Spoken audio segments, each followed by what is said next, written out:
A short note before you listen to this podcast. The events that are related in the following episodes are recent, and the wounds to those affected by them are still very fresh.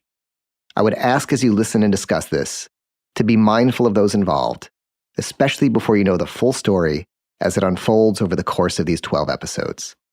Please remember that these are real people, some of them suffering from a nightmare so horrible that they still have difficulty accepting that it even happened.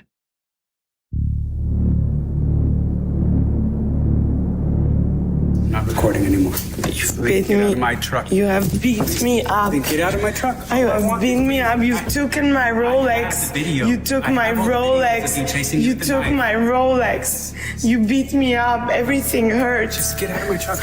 I'm not getting out till I get my Rolex. This very disturbing recording is of 25-year-old Adea Shabani, an aspiring actress who moved from Macedonia to Hollywood to pursue her dreams of becoming, as she put it, a different kind of star. But just 3 weeks before I'm recording this, Adea Shabani went missing, vanished without a trace from outside her apartment on Hollywood Boulevard, right alongside the legendary Walk of Fame. A young and beautiful woman with dreams of making it in Hollywood now missing. The 25-year-old seen in this photo with Kanye West had been in LA for less than 2 years. Friends are now desperate for answers after she disappeared on Friday. Something is going on with her. We don't know where she is. It's just so sad. We just hoping she's alive. I don't know where Adea is, but I have a good idea who does. He's been on the run since Adea disappeared, armed with 2 guns and a metal club. Right now, I'm sitting outside the apartment where he's believed to be staying, and it's my turn to confront him. I'm alone. I'm not armed.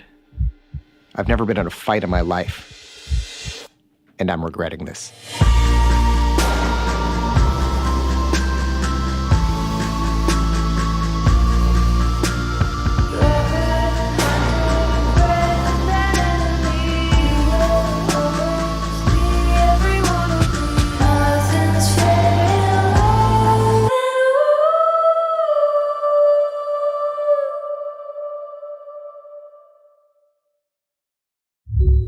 Chapter 1, The Call. And all I remember is like buckling in, I'm like looking down at the pipe, and I'm like, I don't know, I could just see, I literally can see the run unfolding. I'm like, okay, wow. I'm gonna hit this wall, I'm gonna travel this far, I'm like looking at it, and everything got really still. The voice you hear is that of snowboarder Shaun White. We're in the offices of his talent agency, and I'm interviewing him about his Olympic win. On the table rests his Olympic gold medal.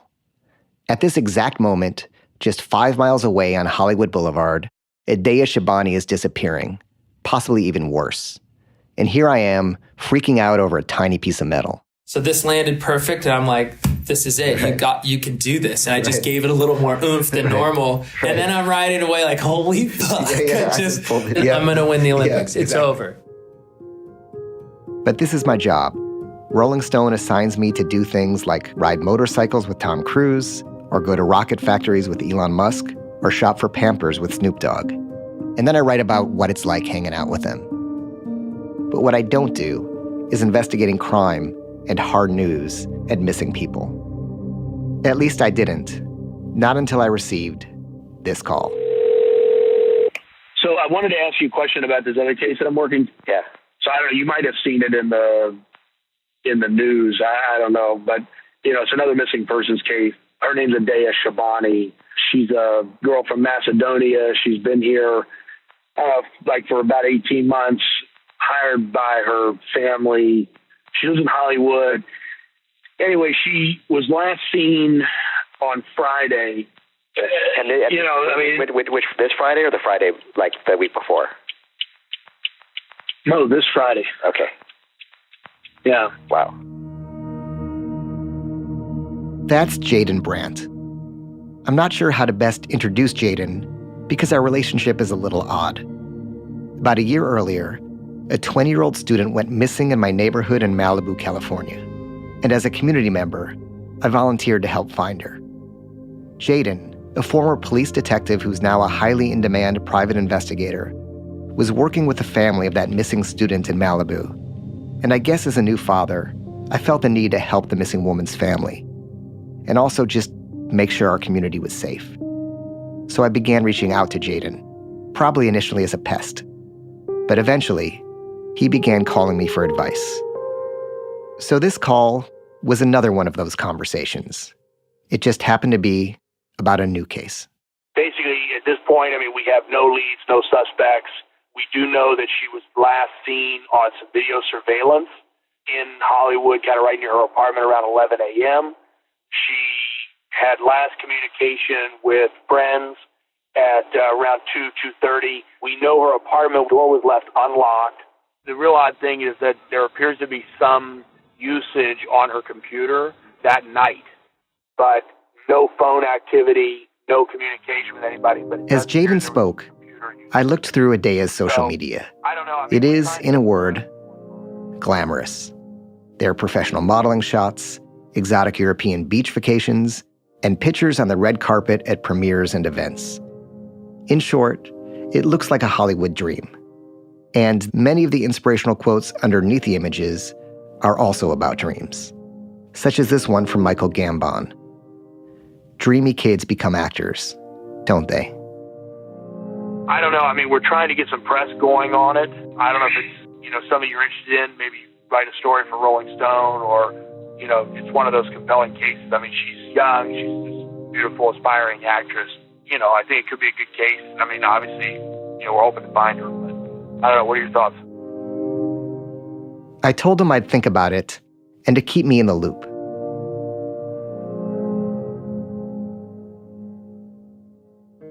We found these flyers at several businesses here at Hollywood and Wilcox where police say she was last seen. Her name is Adea Shabani.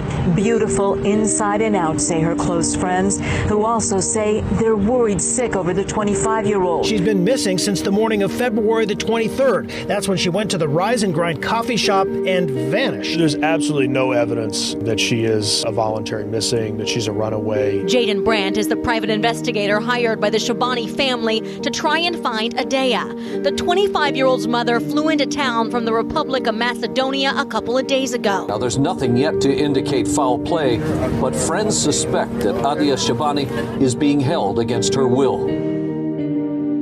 As time continued to pass, she's been gone for more than a week, with no leads and no developments. It's been 11 days since anyone has seen or heard from Adea Shabani. Initial press coverage started to fade. No one has actually seen her in almost 2 weeks.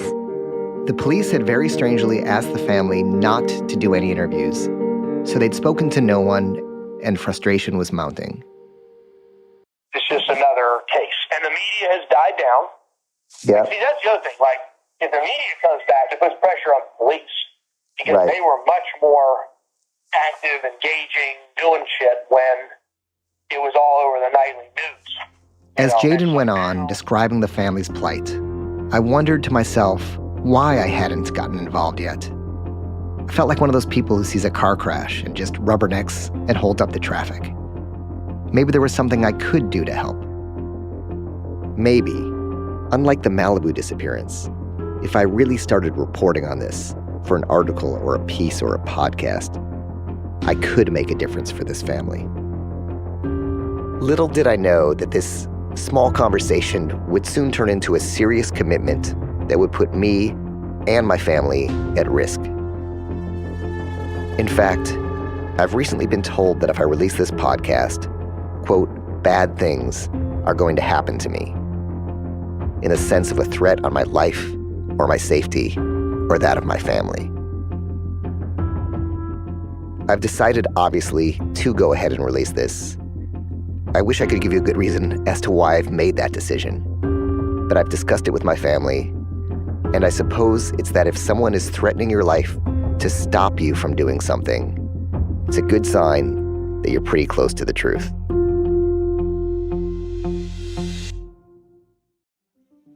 To Live and Die in LA, we'll be back with more after this short break. One of the commitments I made to myself this year was to really start looking at my health and start getting on some vitamins and supplements that would support me, especially around energy and recovery. So what I want to talk about is a company called care/of.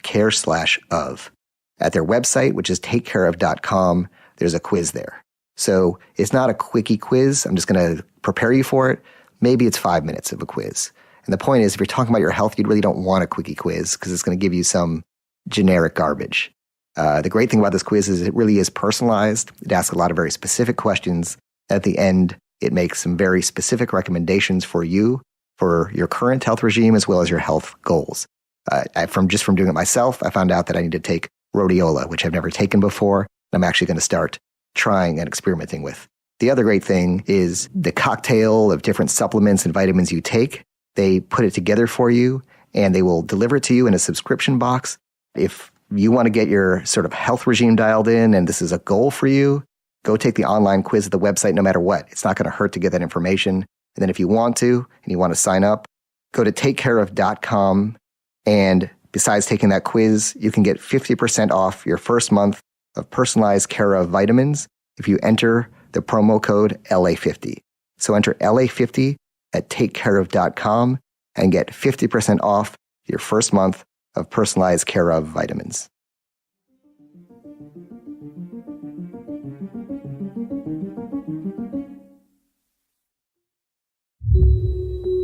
Chapter 2, Zest for Life.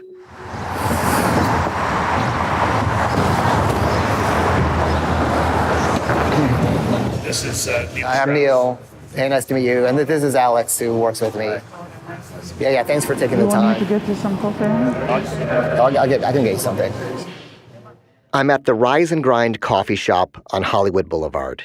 It's the last place Adea Shabani was seen, and I'm meeting her mother Nora for the first time, and formally, I suppose, beginning this investigation.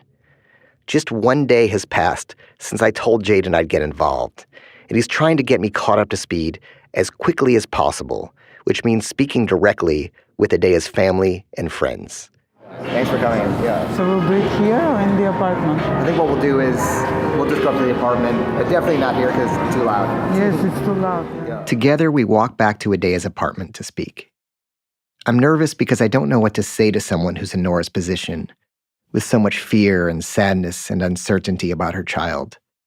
Especially since just a few days earlier, it was Adea's 26th birthday. And her loved ones didn't have their friend, their classmate, their daughter to celebrate with.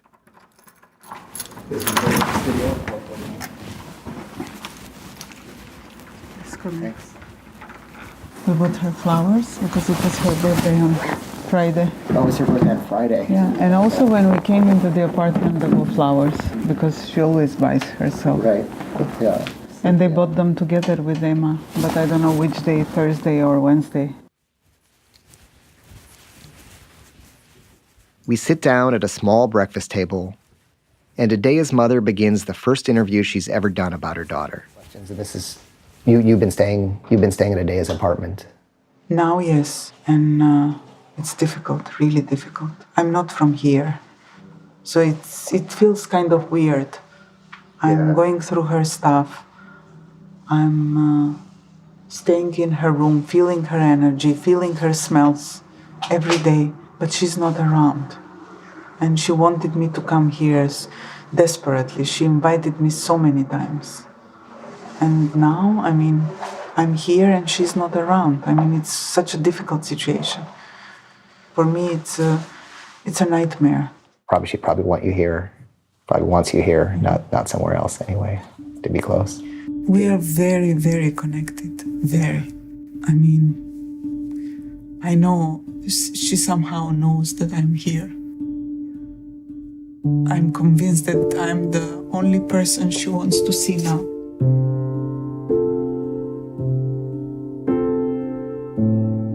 It's uncanny to look at Nora. Her face, her lips, even her gestures are almost exactly like what I've seen of Adea's. She moves with a solitude, a mournfulness around the studio apartment.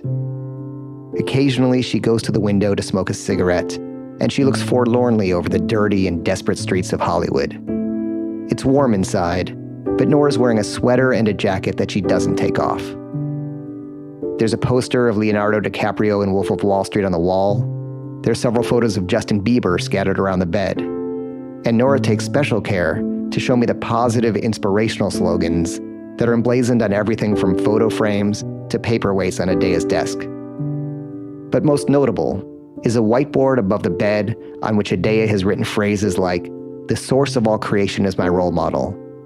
And then, below that, she's written just 3 words in black marker: "Zest for life."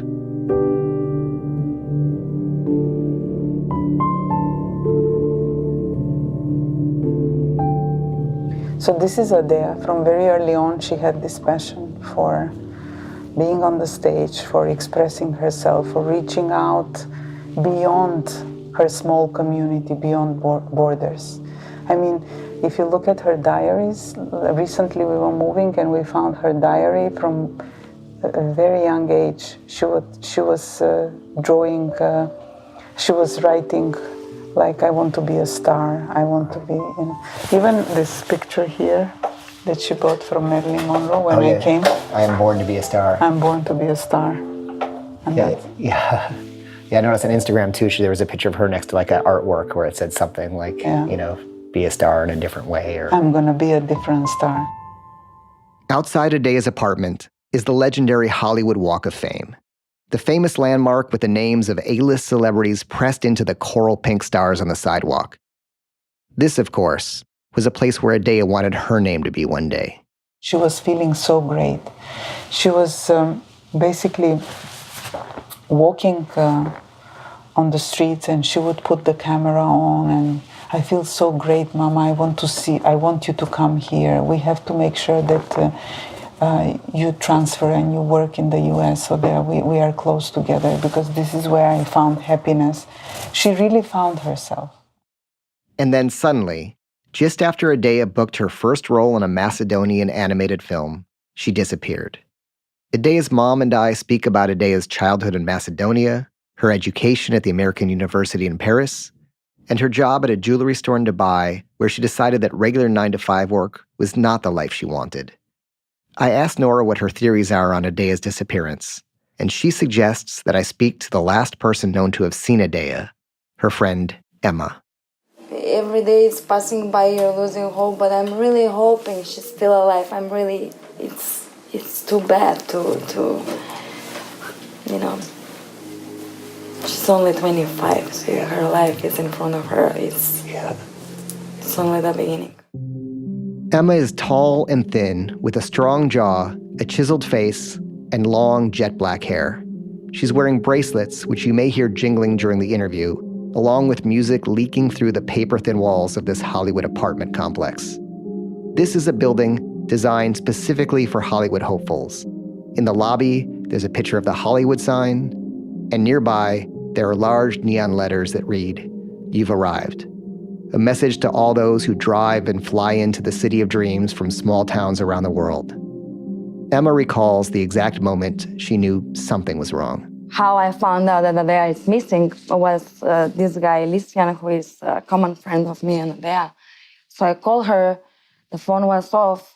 I let it go, but Listian called me then Saturday, which was the 24th of February, and he said, "No, Emma, she's not answering." So I just started running from my place to her, to the building, so I can knock on the door. Emma drove to Adea's apartment, contacted the building manager, and explained the situation. But the manager wouldn't let Emma up to Adea's apartment, no matter how much she pleaded. Eventually, Adea's friends had to contact the police to do a welfare check.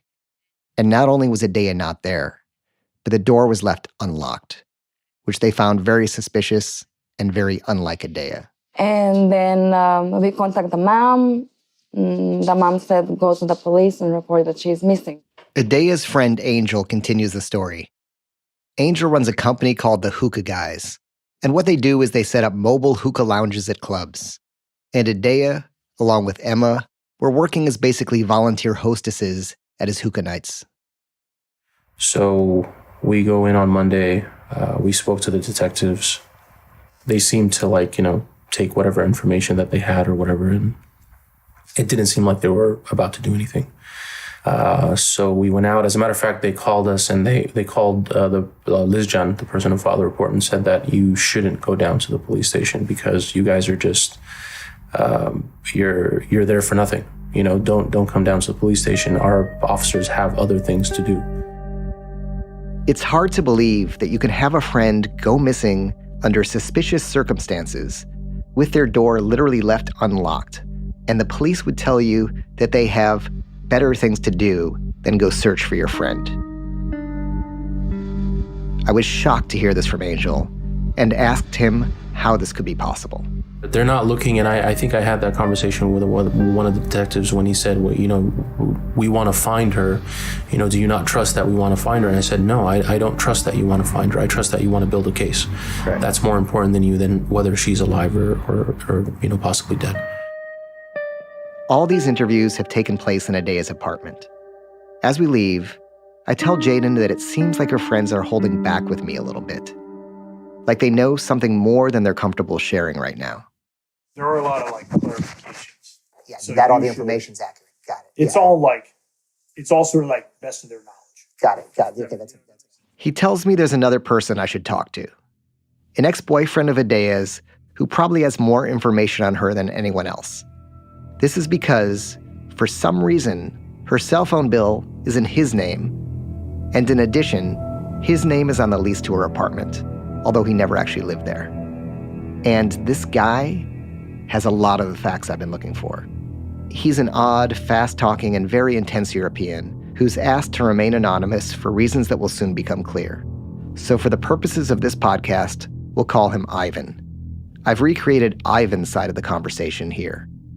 I have all the information from T-Mobile and WhatsApp. The last data on the phone was 1250. I called in to the bill from T-Mobile. Oh, got it. Because you have her phone bill, so you can see the data. Yes, the phone bill is in my name. I took a screenshot and I sent it to the police too. I'm gonna text. Are you on WhatsApp? If I text you on WhatsApp, I'd love to see that. Yeah. You can text me on WhatsApp and I'll send you the screenshot from T-Mobile of the data and of the last text she sent. Ivan explains that not only does he have all of Adea's cell phone data, but he's managed to have a hacker crack her iCloud and get her crucial last messages on text and on WhatsApp. He shared with police the message that I'm about to share with you now. However, and this is worth noting, he has not shared Adea's full iCloud account and text message logs with Jaden, the private investigator. It seems a bit weird to me that her ex-boyfriend is the gatekeeper of all her personal information. The text was sent to a friend from acting class named Christian just 48 minutes before Adea's phone shut off for good. And Adea made a very strange request. She wrote, "Baby, do you know where I can buy candles? Red ones." And that was the last time Adea Shabani communicated with anyone.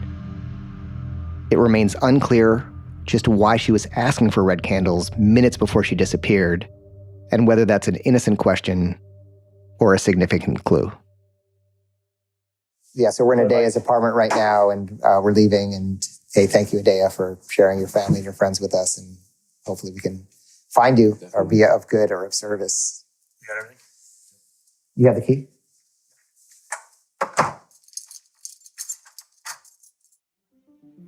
To Live and Die in LA will return right after this break.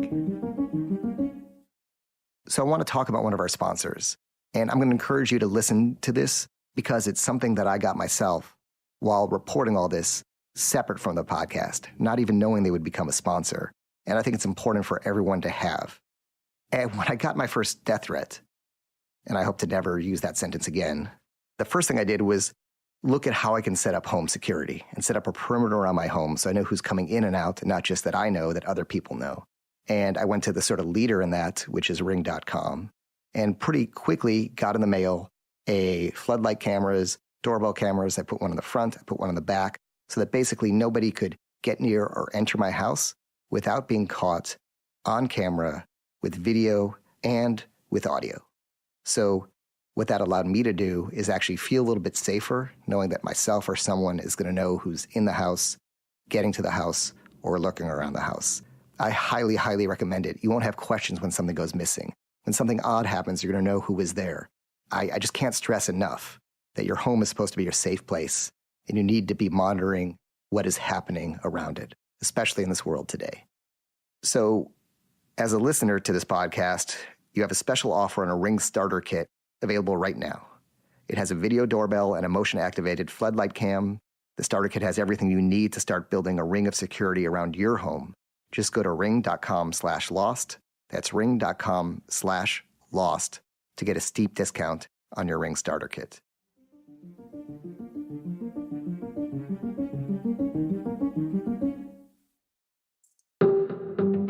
At home that night, I review the only facts I've been able to gather so far. 1. Adea Shabani was last seen on February 23rd, 2018. 2. The last place she was seen was at her local coffee shop, Rise and Grind. 3. At 12:21 p.m., according to data retrieved by Ivan from Adea's Google account, her YouTube search history shows her listening to music by Coldplay, Beyonce, Eminem, and then at 12:48 p.m., she does her last search and listens to her final song, God's Plan by Drake. 4. The last time her phone was in use transmitting data appears to have been immediately afterward at 12:50 that afternoon. I've gotten a couple of other times from people, but this is what the data from Ivan actually says. 5. According to another screenshot that Ivan sends me, her computer shows that it was powered on and her Chrome browser used from inside her apartment at 1:08 a.m. that night. So that's over 12 hours after her phone went out of commission. 6. The front door of her apartment was found unlocked, which is unlike Adea, though there were no signs of struggle inside the apartment. 7. And most bizarre of all, her last text was asking about where to get red candles. It's a lot of information, but it really doesn't point toward any specific direction or to any theory whatsoever. So far, the only suspicious person I've spoken to is her ex-boyfriend, Ivan. But it turns out he was in Europe at the time of her disappearance. It almost seems as if someone snatched Adea right out of her apartment. But I asked Jaden about that, and there weren't any signs of a struggle. However, that night, as I'm going through all my interviews, I get this call. Hey, just wanted to give you an update. Just got a call from Angel. He just got a call that came in on his cell phone, which was, it's like sort of acting as the de facto tip line until we get ours up and get the new media out. But basically, he got a call from a guy, anonymous, didn't leave a name, a block number, saying that he saw Adea and she was being put into the bed of a pickup truck out in front of her apartment. He said that she was out of it. The implication was maybe drugged. And then the truck took off and drove southbound toward Hollywood Boulevard. He gives us a description of the truck, and he even has the plate number.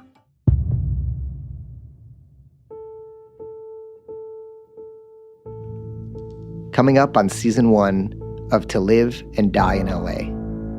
All right, I'm in my car, man. I don't do this. I'm terrified. Still a mystery what happened to 25-year-old Adea Shabani, an aspiring actress and model who went missing February 23rd. Now a twist. And the bed had been stabbed several times, and there was a huge knife left in my bed. He was panicking, every second word he was telling me, shit, I don't know. I'm like, how do you know? When was the last time you saw her and what did she say? This shit is so fucking, it's deeper than you could ever go. Well, I mean, just think about it. If the bullet is exiting this window, well, first of all, nobody shoots themselves 4 times in the head. They've searched our apartment. They searched his birth father's place in Sacramento. They showed up in Colorado. He said, I'm going to tie, this is talking about you, and again, please keep this between us, okay? Yeah. He said, I'm going to go back, we're going to tie him up, and we're going to torture him, we're going to find out where he put Adea, even if we have to kill him. You get a sense that you have a person who is above the law and can do anything to play with all of us. I got one last important question. How worried do I have to be if we don't work things out and I do this physically? I don't know. Girls go missing from LA every single fucking day.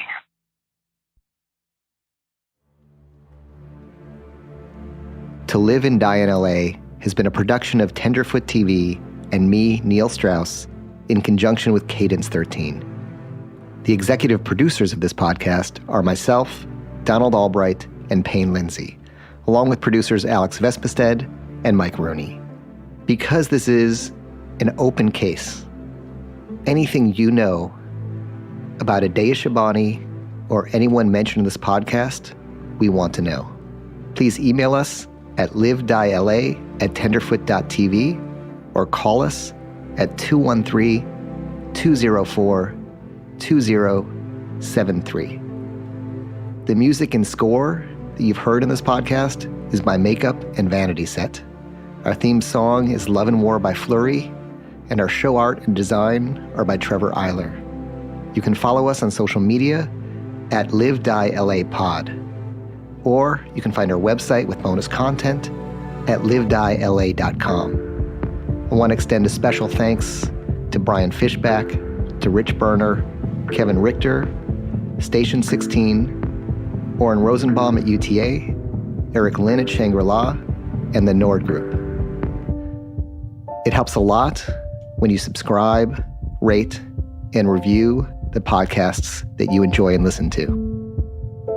Thank you for listening and for your support.